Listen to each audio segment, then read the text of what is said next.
Hello dear students, welcome back to our class. So last day we have seen the definition of a group. So let us just recall. Let G be a non-empty set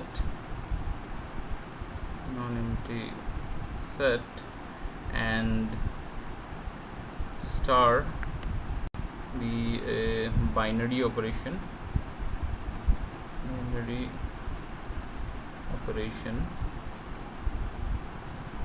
on G.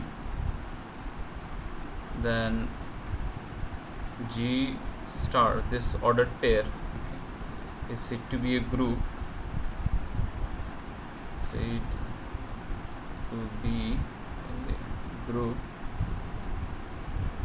if number one, A star B is an element of G for all A, B is inside G. So this we have seen, this is actually guaranteed by the fact that it's a binary operation. Okay, so we don't have to write it again, but still many a times we may forget that this is also required, so or we may ignore it, so that is why we write it twice. It's not a problem.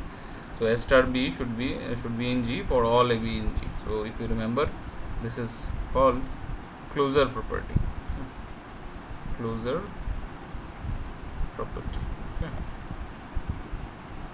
Closure property, right? Next is A star B star C.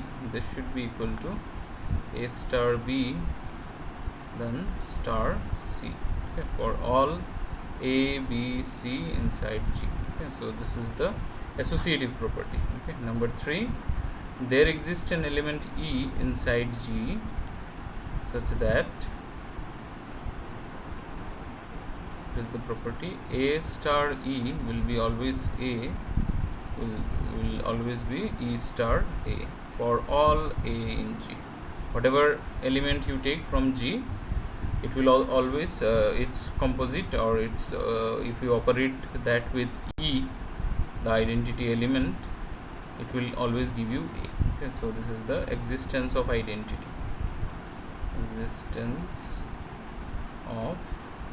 Element. Okay. Identity. I don't know why it's creating problem.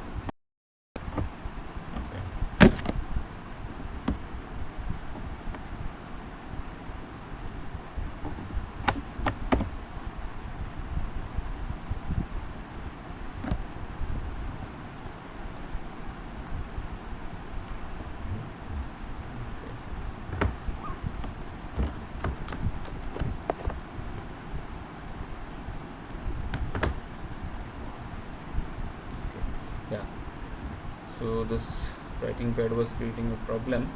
Number 4 is your existence of additive, existence of inverse. Okay, the existence of inverse. So what is that? For every small a inside G, there exists a small b inside G such that A star B is equal to identity is equal to B star A. Okay. So for every element A in G, we can always find another element B which satisfies this property, A star B equal to E equal to B star A. Okay, so this element B is called inverse of A. Okay, so we will see.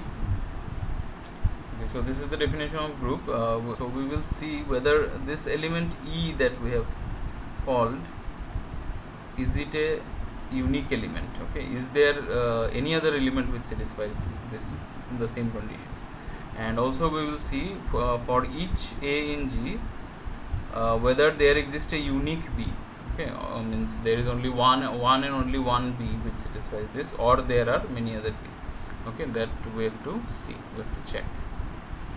Okay, so before doing that, or okay, immediately let us check it. So there is an exercise that exercise is the identity element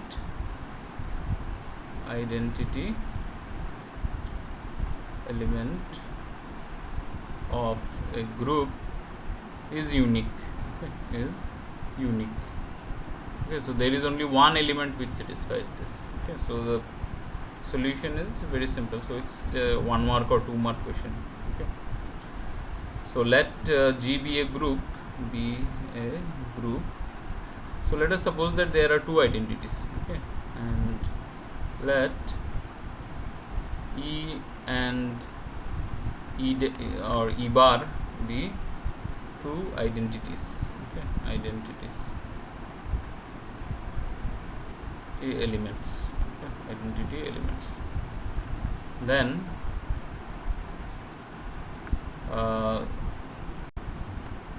E star E bar, this will be equal to E bar, right? Since E is identity. Okay, E is identity, right? Also E bar star E, this will also be E bar. Okay, since E bar, what did I write? E star E bar is equal to E bar, since E is the identity, and E star, I have written the wrong thing here. I have to write it the other way. E star E bar. This can also be written as E. Okay, and this can also be written as E. Why? Since E bar is the identity. Okay, I am not saying the. E bar is also an identity. E bar is also identity. Okay.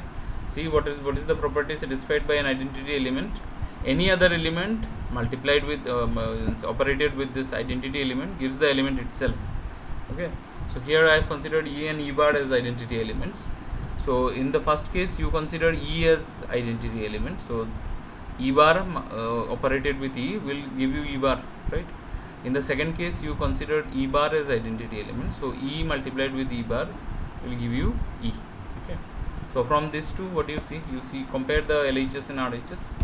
So thus the LHS in both these two are the same thing, E star E bar, E star E bar. Okay, so this RHS has to be same. So thus E should be equal to E bar. Okay, so this is the immediate proof. Whenever there is an element which satisfies this sort of thing, it has to be a unique element. Means there is only one and only one identity element. Okay, there cannot be more than that. Okay, right. Another exercise that you may try is this. In a group G, left cancellation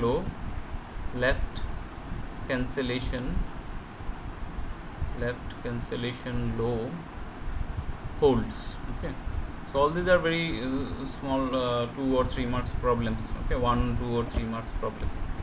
So these are important. Okay, so in a group left cancellation law holds. That is what is the meaning? For A, B, C belongs to G, A star B equal to A star C will always imply that B equal to C. Okay, if we have this sort of situation, A star B equal to A star C, then immediately we can take B equal to C. Okay, so this is always true. So how do I show this? Okay, or let me write it in a different way so that it matches with our definition. Say for A, X, Y in G, A star X equal to A star Y will imply that, means we can cancel out A from both sides, implies X equal to Y. Okay, so how will you show that? Let A, X, Y belongs to G and A star X equal to A star Y. Okay, now by definition of group,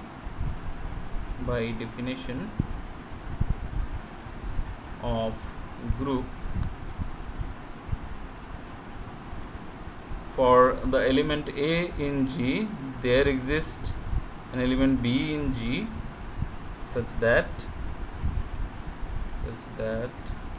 A star B equal to B star A equal to E, the identity element. Okay, the identity element. So since the identity is unique, so we can say it's the identity element. Okay. So for this element A of the group, we can always find an element B which satisfies A star B equal to B star A equal to identity. Okay. So what we do is from 1, thus from 1 or taking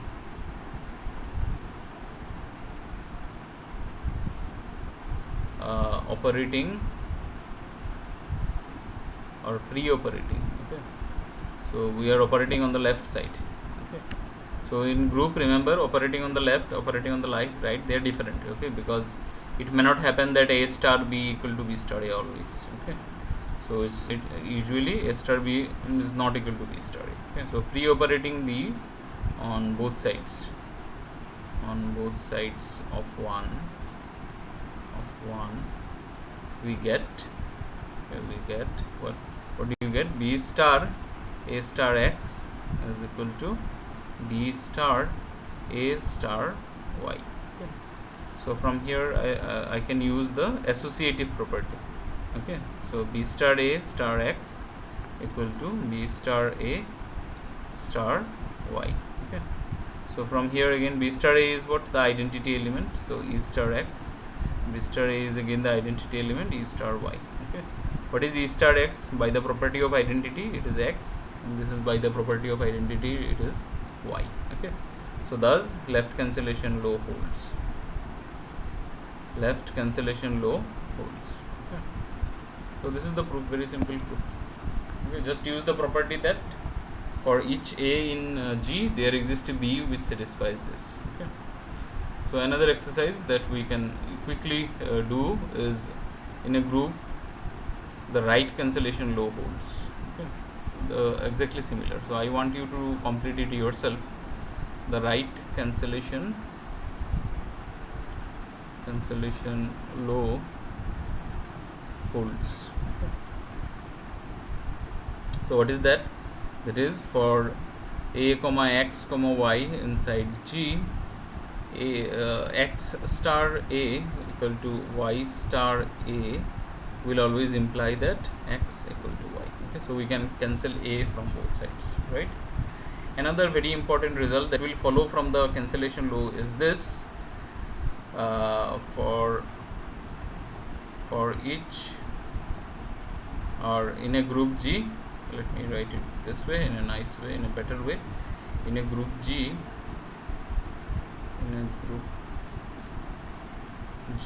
comma, every element has a unique inverse.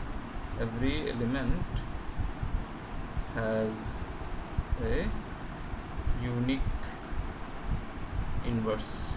Okay. Right? So what do you mean by that?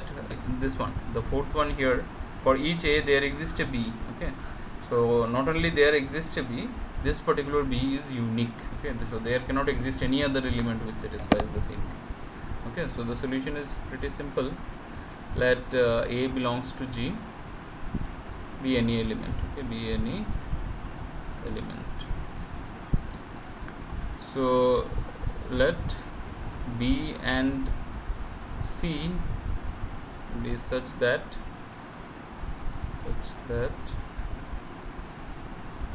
A star B equal to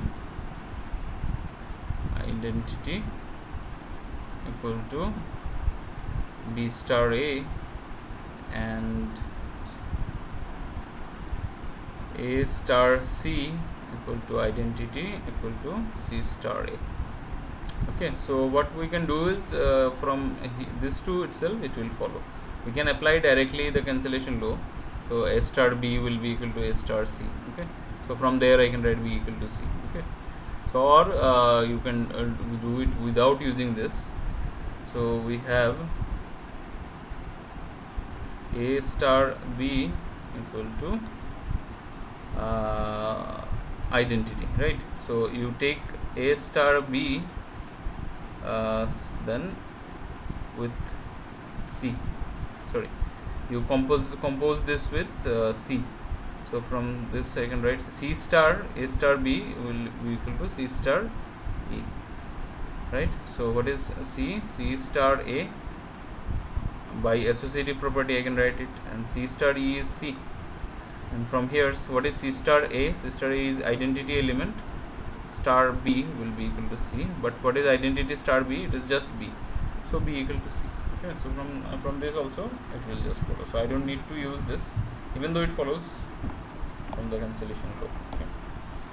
So the in any group, every element has a unique inverse. Okay, so we can talk of the inverse, right? So note that. So because the inverse is unique, since every element A in G has a unique inverse,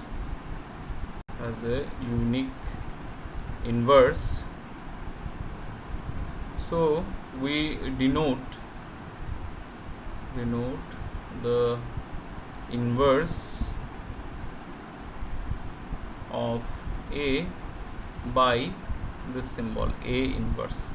Okay, so that is A star A inverse, this is always equal to A inverse star A is equal to the identity element. Okay, so there is the notation for denoting the inverse of an element of a group. Okay, so we have seen that the identity element of a group is unique, the inverse element of a group is unique. Okay, so now let us see some examples of group. Okay, so in the first class we had already seen several examples, or the motivation behind studying this group. Okay, so examples of a group: number one, say the set of integers with respect to addition, Z plus is a group. Okay, Z, or we write it this way, or in exam it may come something like, show that Z is a group with respect to addition.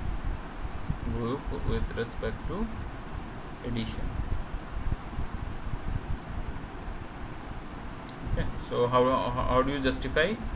So with respect to where this plus is the usual, with respect to usual addition of integers. Okay, usual addition of integers, right? Yeah. So we have we know, so this 4 properties we have to verify. Okay, we know a comma b belongs to Z implies the sum of two integers is an integer. This is a known or standard fact. Okay, a plus b belongs to integer. Okay, so this one property is satisfied. Then so therefore, or we can write it, so Z is closed with respect to addition. Okay, Z is closed with respect to addition. So we can write these things. Then we know A plus B plus C, this is always equal to A plus B plus C.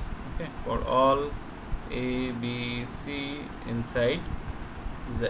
Okay, so that is addition of integers is commutative. Addition is commutative in Z. Commutative in Z. Okay, so these two properties we have already shown. The next property that will show this, we have 0 belongs to Z satisfies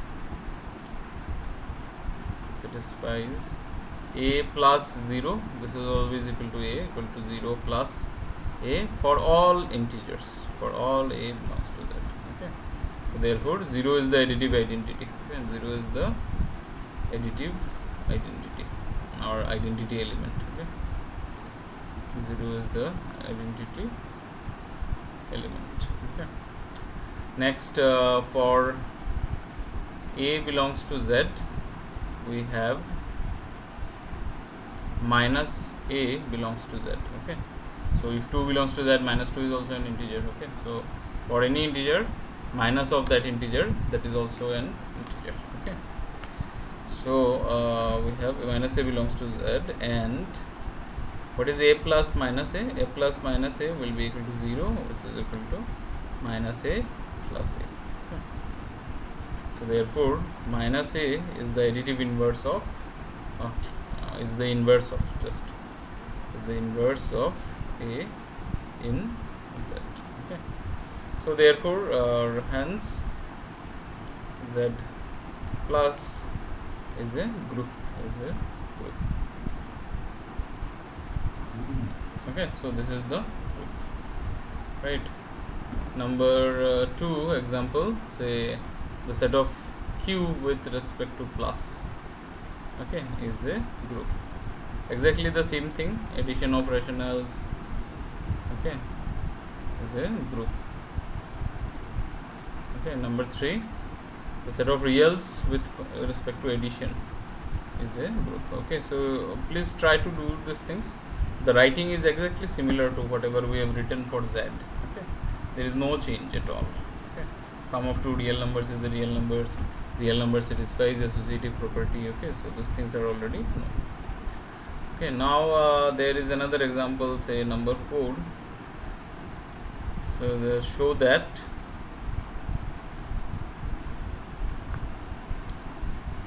the set this 1 omega squared forms a group.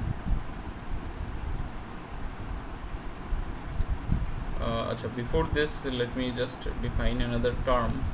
Before doing this, let me just define another term, that is commutative group. Okay. Commutative, or actually abelian group. Okay, so let me write commutative in bracket. That's actually abelian group. Write it nicely.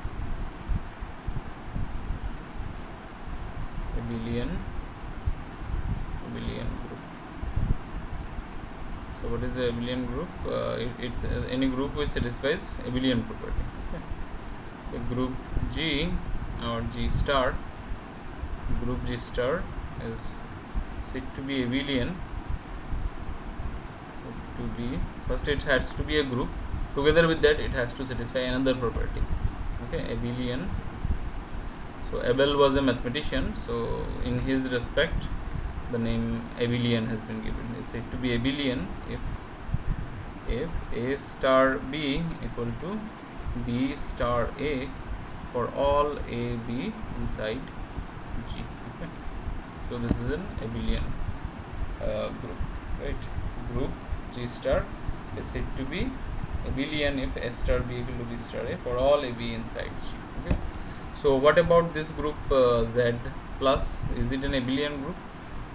So the question may also come like this. So show that this is an abelian group. Okay. So what you will do in that case? In that case, just you need to show another additional property that we know, A plus B equal to B plus A for all A B inside Z. Okay. So addition of integers is commutative. Okay. So this you have to show. So here all these are actually abelian groups. Okay. This is also abelian. This is also an abelian group. Okay. So you can always show this. These are abelian groups. Okay. Next is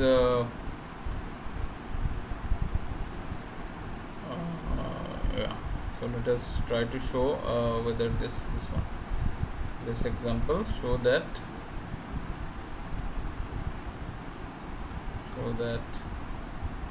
1 omega square is a commutative group or abelian group with respect to multiplication.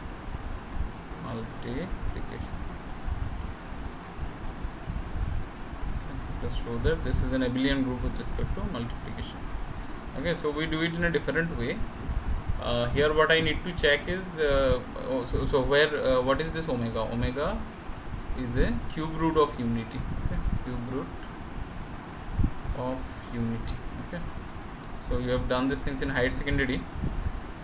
Cube root of unity, that is omega cube equal to 1. Okay, that is omega cube is equal to 1. Okay. Imaginary cube root is an imaginary cube root.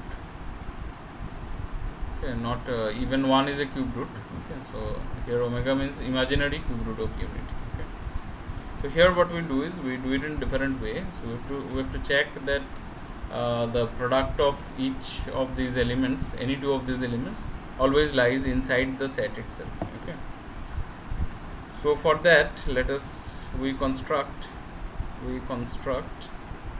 a composition table. Okay, or the composition table.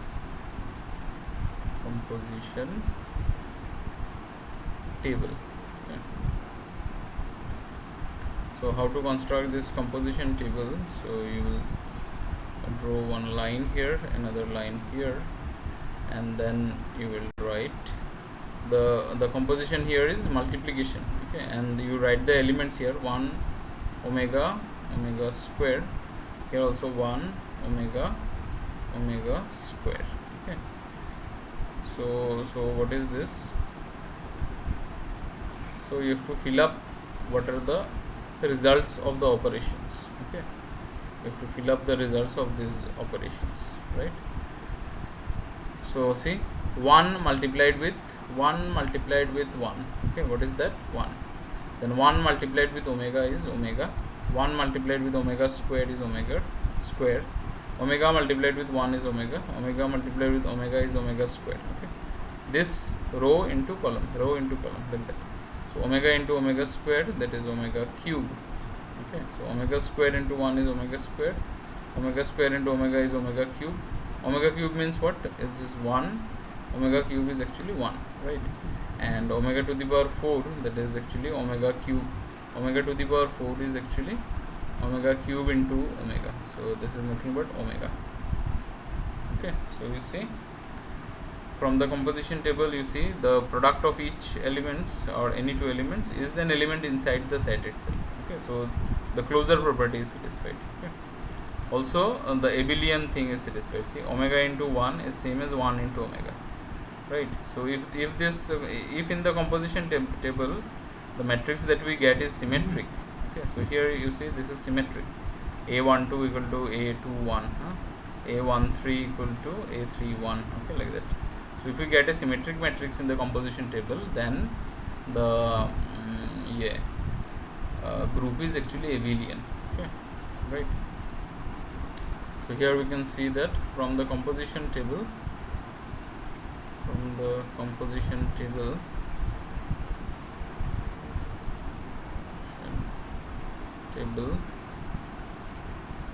we see that this set 1 omega square is closed and is commutative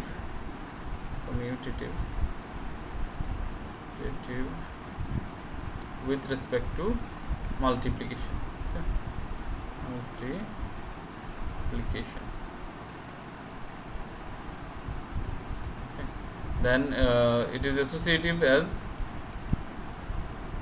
why it is associative? It is associative as multiplication of real numbers is associative, or multiplication of complex number is associative. So these are complex numbers. Of complex numbers is associative. Okay, is associative. So we don't need to check the associative property also. Next we have to find out the identity element. Okay, so from the table it is also clear that from the table we see that 1 is the identity element. 1 is the identity element. Okay, identity element. Okay, also from the table you can see what is the inverse of each element. Okay, which element multiplied with 1 is 1. It's 1. Okay, so inverse of 1 is 1. Which element multiplied with omega gives you 1? So that is actually omega square. So inverse of omega is omega square. Then which element multiplied with omega square gives you 1? It's actually omega. Okay. See, omega square multiplied with omega, the result is omega cube, that is 1. Okay. So that's how. So here also from table we can write. Also from table, 1 inverse is same as 1. Omega inverse is actually omega square, and omega square inverse is actually equal to omega. So all this belong to G. This belongs to G. This also belongs to G. Okay, so let us name this particular set as G. G equal to 1 omega square. Okay. So this is how we prove this inverse of each element is in G. So that is every element of G has inverse in G. Okay. Inverse in G. So therefore G is an abelian group. G is an abelian. We have already shown that it's commutative, so we can easily write G is an abelian group. Okay. So I give you another task. You try to solve it. So that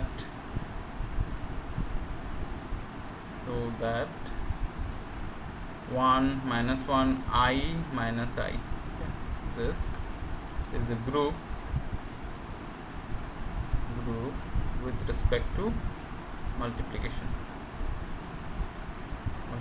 of complex numbers. Okay. Multiplication of complex numbers.